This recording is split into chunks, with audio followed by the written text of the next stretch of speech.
This is the Big O Show. This is the Big O Show.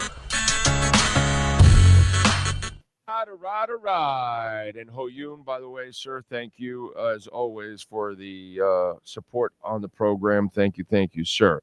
All right, Ira. I was just talking about this before you got on, and since you're a gentleman that's been covering this,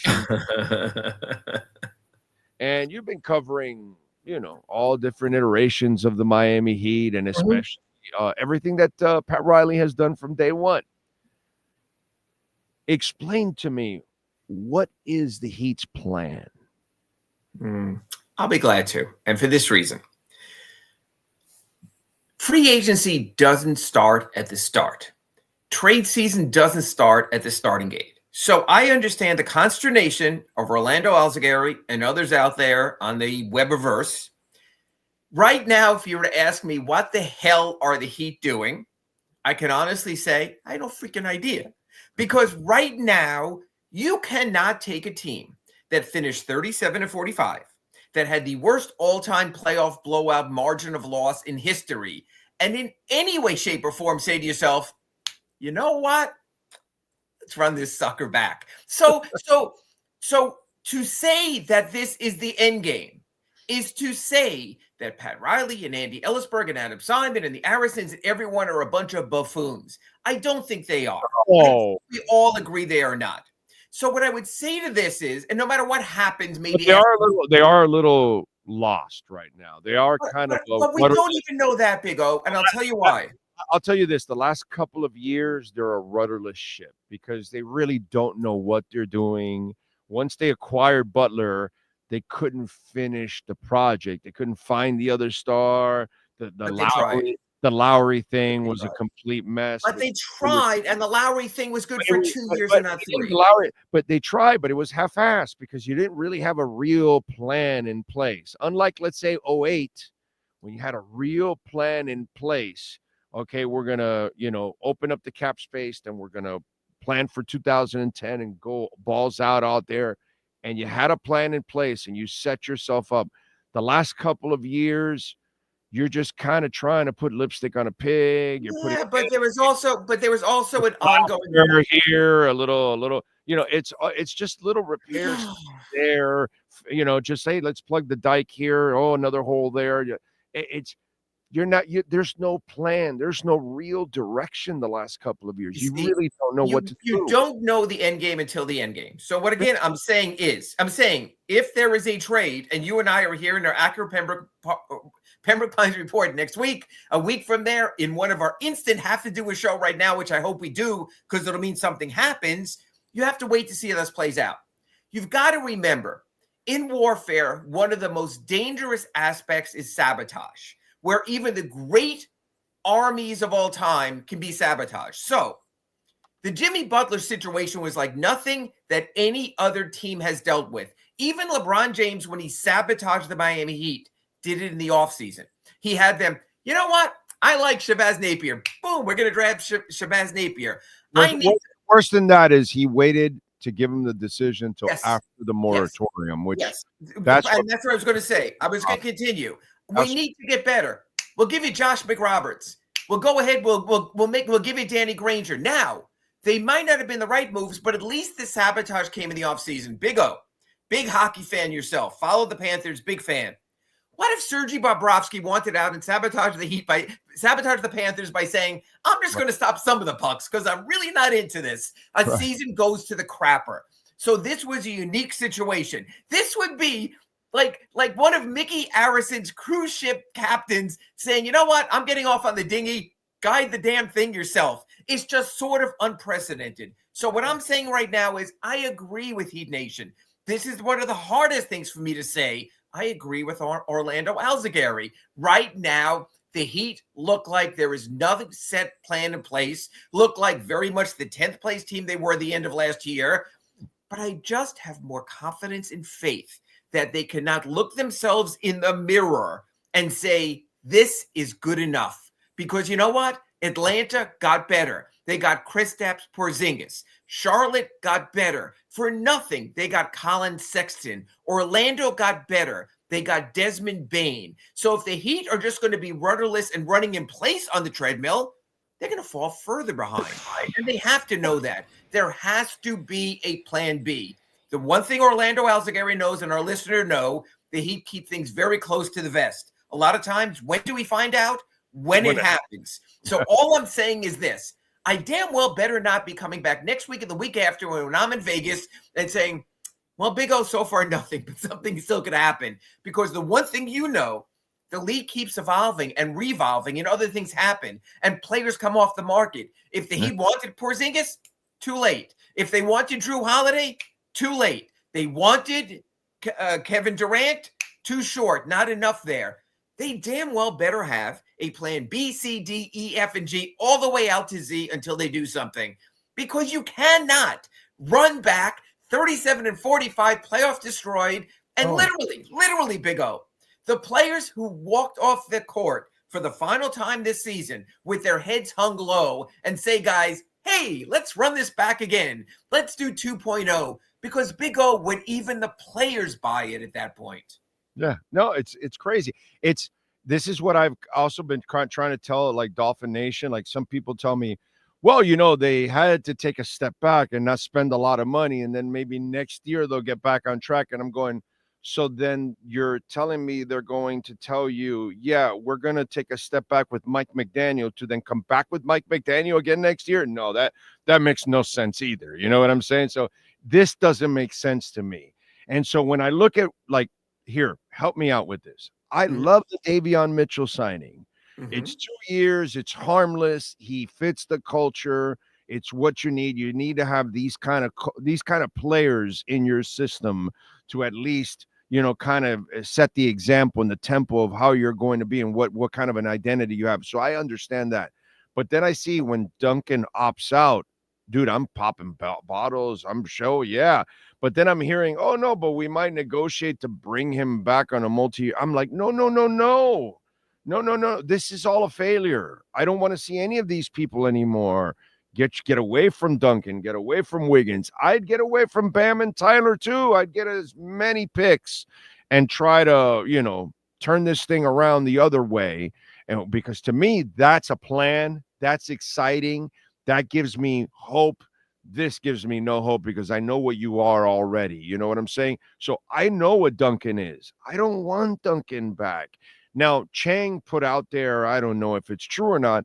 Maybe there's a chance also that some team would want Duncan, so they accommodate and assign and trade. That out also, and what that does is it gets you fully off his money, maybe an asset, maybe not. He goes away. Look, so what happens? What happens? What is the real deal with Duncan? Because the real deal with Duncan is he had a $20 million contract that was only guaranteed $10 million. No human being walks away from $10 million without knowing he's recouping it in some form. So what the Heat did is they sat down with Joel Glushan, his agent, and Duncan and said, look, you will recoup this money, be it with us or elsewhere. Here's the deal. The Heat already had $10 million invested in Duncan. They had to pay that no matter what happened, whether they waived him, unless they could get a trade for him at his money, which was not going to happen. So even if you were to bring him back at minor minimum salaries the next 3 years, it still would be less than that 5-year, $70 million contract.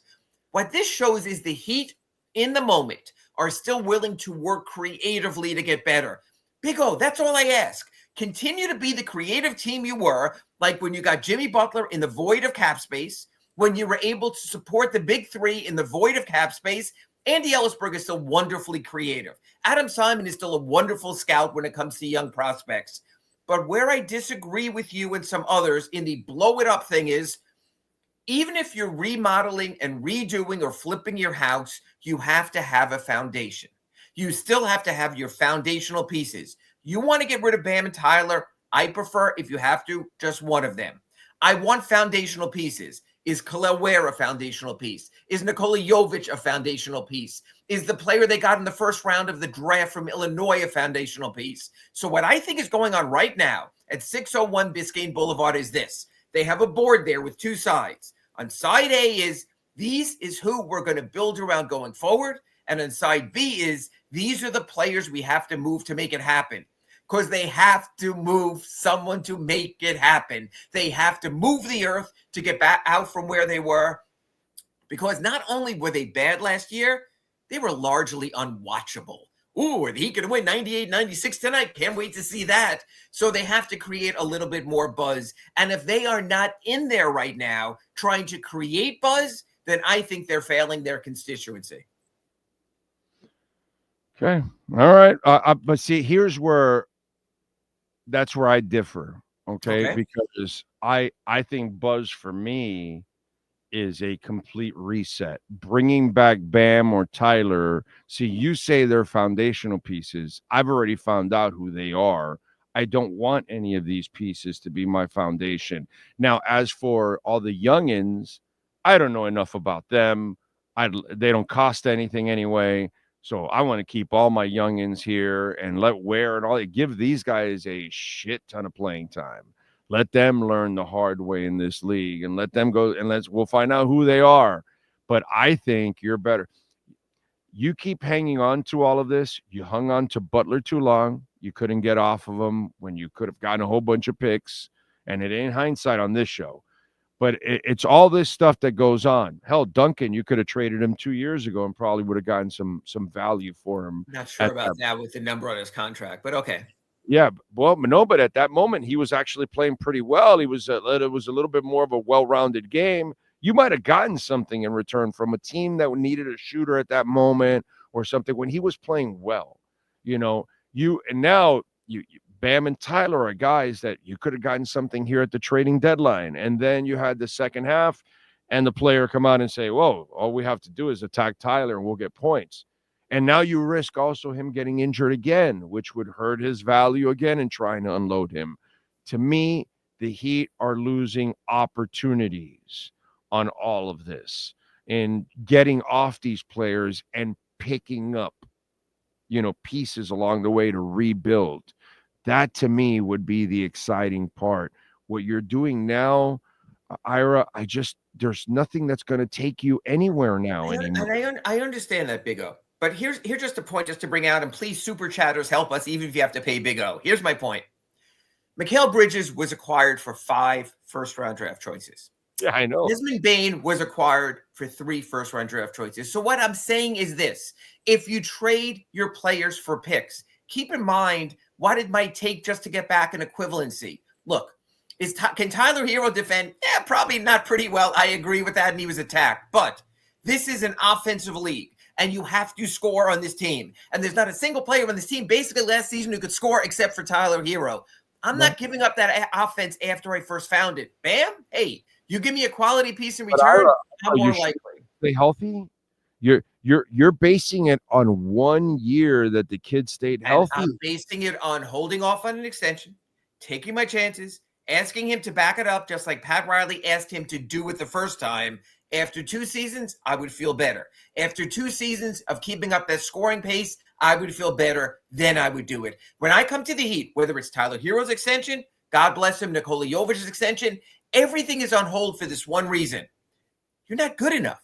Show me you're good enough as a player. Show me you're good enough as a team. For me, the Heat, that should be the waiting game. Not on making moves, on extending, on offering additional money. That should be the waiting game. Matter of fact, Big O, you said something here at the top of our Accurate Pembroke Pines report when you like the Davion Mitchell 2-year, $24 million contract. I agree. That is value for the player. And yet part of me says you shouldn't have spent anything into next summer. You should have been able to mash your cap space for a trade or a free agent signing, try to do the best possible 1-year deal if Davion would have bitten. And I don't know if he would bite on something like that. But you can't also be spending into the future, just like you're concerned with Duncan Robinson, until this team shows me that it has a future. The Panthers, when they made the Kachuk deal, they had a future, and they built from there. You have to do something that says to me, oh, this is the Shaq reset, the Big 3 reset, the Butler reset. You know what? Even the Dragic reset. At least we have foundational pieces to move forward. Right now, when I ask anyone in the NBA, what are the Miami Heat? They're not the defensive juggernaut they were before. They're not a high-scoring team. They never score bottom third of the NBA the last 2 years. They're nothing now. They're not the meanest, hardest working, toughest, blah, blah, blah, bull crap. Get rid of the motto. They're not that. So first, what I need to know for the Miami Heat is, who are you? What is your foundation? And then you build on that. You're saying take it to the bottom, okay? Yeah. I'm saying maybe take it down to the second or first floor, not to the basement, and then you can get back up a little bit sooner. I think that is doable. All the picks will help you either draft young players, and maybe you'll get lucky and you'll hit on a Wade. You'll find a Butler, by the way. Butler was a hell of a player, by the way, for a number 9 pick. That was a hell of a freaking pick, right? Number 9, right, Ira? Butler was 29. Butler was the end of the first round. Yeah, Jimmy Butler was the end of the first round. No. Karan Butler. Oh, yeah. Karan was a 10 pick. Karan was a number 10 pick. Right. So, they had two. Yeah. So I'm just saying, maybe one of those that you trade ends up being a lottery. Maybe you end up in the lottery. Maybe. People, that's the word. Big O is using maybe. But I like the fact that you have the pieces to either trade to acquire something, maybe something disgruntled. I'm fine with that. You've been an expert at that. Maybe you don't have to give as much because that player is disgruntled. And Riley has been a genius at taking advantage of those kind of situations all over the league. Or you have been very good at drafting. So maybe you go keep drafting and you find a kid that just becomes. And you're right. And and they have their own lottery pick next year. And if ever there was a time for a gap season, it's a gap season. But as you know, Big O, I'm going to stop you. Stop clapping. I'm going to stop you for this one reason. You know this, Big O. Eric Spoelstra will still screw it up because he'll coach the crap out of whatever you give him. That if you give him anything, he'll get you in the play-in, right? Well, I don't know if you go so young, he'll get you in the play-in. But if he does that, I love the guy, bro. He's just great, man. And he'll be developing your young players, and you'll have agree with that. Now you and I have common ground. I just find it exciting to go completely raw and go young and all those kind. I tell you all the time, I love the summer league. I love watching the summer league because I love to see if there's any new kids that could possibly help you off the bench. Like we saw with Pelle Larson last summer. I agree, Kashad Johnson. And what I'm saying to you is this. This is the middle ground I'll meet you on, Big O. I agree there should not be a minute where Terry Rozier takes a minute of playing time from Pelle Larson or the Heat's number 1 draft choice. There should not be a moment in time when you are playing Kyle Anderson, God bless him, ahead of Nikola Jovic. I do agree with that. That has to be the starting point. You have to use your minutes judiciously with your young players to let them develop. They started doing that with Pelle Larson. There were payoffs last season. It has to be the same this season. So what I'm saying to you, Big O, is I think there could be a middle ground of growth, a middle ground of casting toward the future, and that you have to change something at the top. Something at the top of the roster has to change, because the top of this roster, when you're talking about twosomes in the Eastern Conference, God bless him, but Bam and Tyler only get you so far, and I'm not so sure they get you past the top twosomes right now of the Atlanta Hawks, for example. Now, the Porzingis is there, so you have to do something. I agree. All right, Casper the Friendly Yakachunas. What do you think? An unfathomably good pick. That stuff falls in your lap. Now, here's the thing. You mentioned one before in Karan Butler. Twice in the last 2 decades plus, a player has fallen to where the Heat didn't work out the player, think the player was going to be there. One was Karan Butler. There were wild rumors on draft night that he had bullets lodged all over his body. God bless the rumors. The Heat got the value piece to get Shaquille O'Neal, win-win. Another player who fell to the Heat who no one saw falling, 2015 Justice Winslow. Yeah, well, it turns out there was a damn good reason that he fell to number 10, because he could be seen last season playing for the Raptors G League affiliate. That's where he is right now. In this case, I think this is the right player at the right time who can make the passes to make players better, who has that creativity to make the game fun. I think this was, thankfully, they didn't find themselves wed to a player where they said, hey, you know what? Nick Crawford does a lot of things really well out of Colorado State, but nothing great, because this kid does things great with the way he moves the ball. This looks like a home run, but let's also wait, because you've seen this. You've seen this with your Dolphins, where they draft someone who's supposed to be something, and he's out of the league or on another team in a couple of years. But right now, you can't complain about this pick. No way, no how. Yeah, no, I listen. I don't know, but I'm excited about the kid, and I'm just thinking, that's why I'm the guy that's thinking, just get me Ware and Larson and Yakachunas and Jovic and all these young cats out running. Maybe even Hawkins again. Maybe Hawkins. Yeah. Let's watch them grow and succeed, fail, and deal with and see what. See what grows out of all this. You know what I'm saying?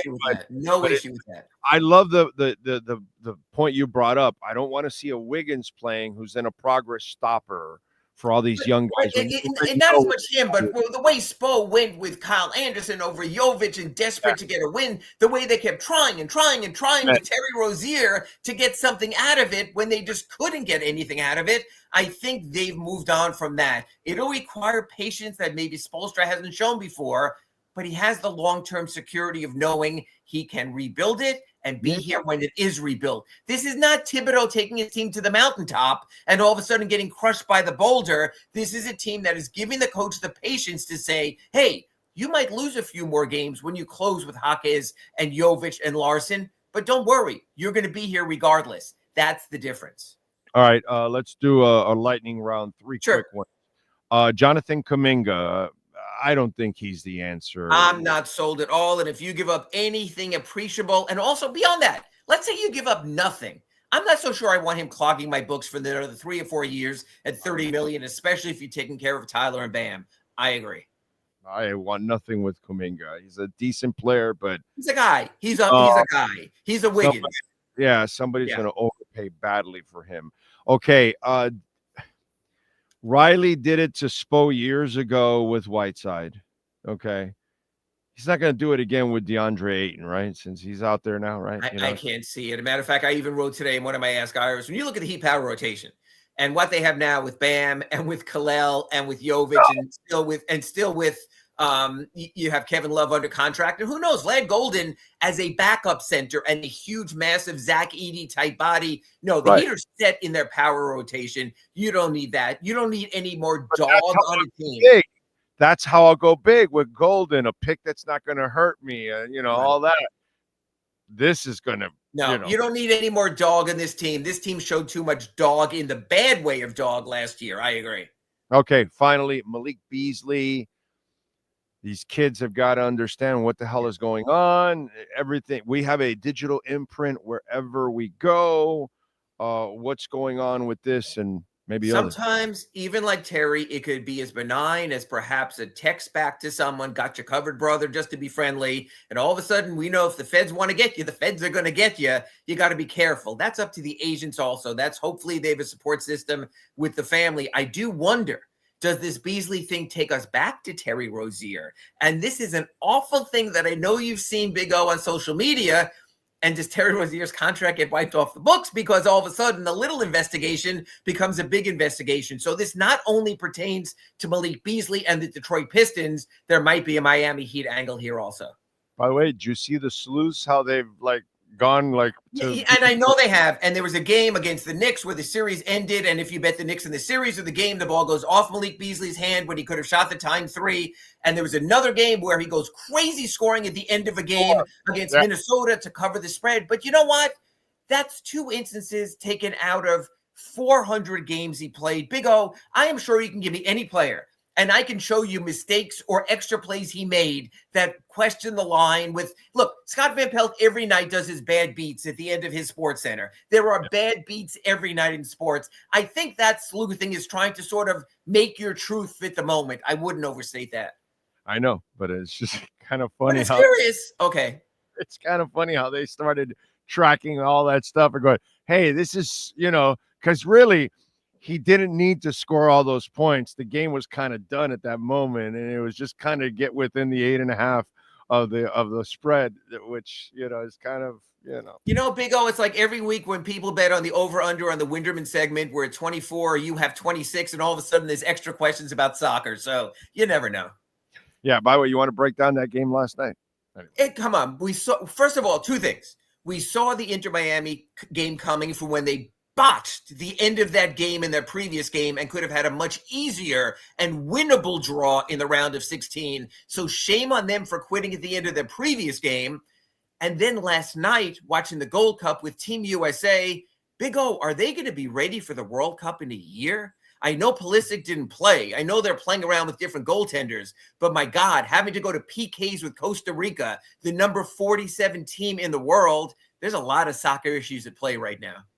All right. Good stuff as always. All right, my brother. Thank you. What do you got going on in the Sentinel so folks can check you out? At the moment, we have a preview of how free agency day might play out. As soon as something happens, we'll let people know. And as I asked the question of my Ask Ira over the weekend, they can't keep this thing together and run it back. So we will see it. Literally, I will have the run it back meter to see hopefully if they could swing this thing in a better direction. Going to be an interesting week. Going to be interesting when we talk again next week on our Acura of Pembroke Pines report.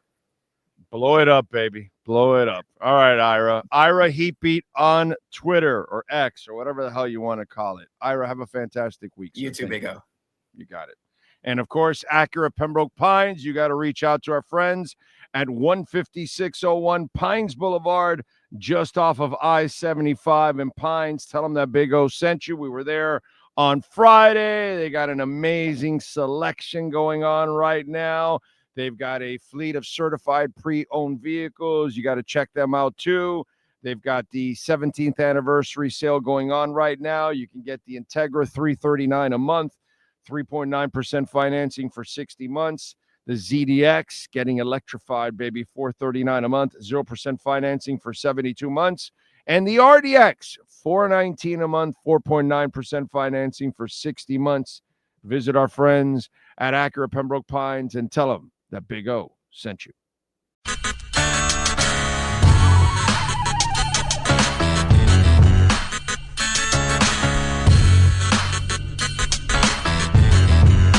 This is the Big O Show.